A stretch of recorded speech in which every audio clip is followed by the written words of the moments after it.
আসসালামু আলাইকুম রহমতুল্লাহ তাআলা বরকাতু।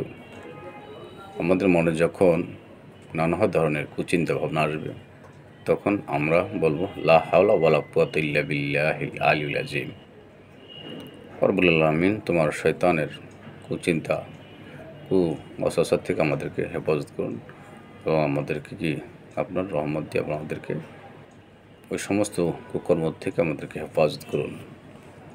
এইভাবে আমরা যখন এই শয়তান ওয়াসওয়াসায় আমরা পতিত হব, তখন আমরা লা হাওলা ওয়া কুওয়াতা ইল্লা বিল্লাহ পাঠ করব।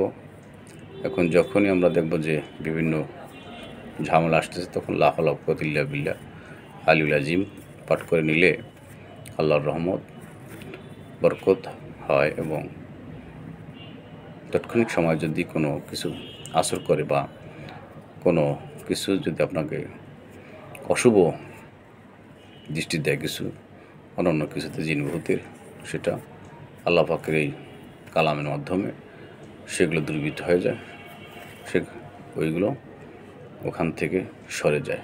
তাই আমরা এটা সকলে পাঠ করব ইনশাআল্লাহ। সকলে ভালো থাকবেন, সুস্থ থাকবেন। আসসালামু আলাইকুম রহমতুল্লাহ তাআলা বরকাতুহু।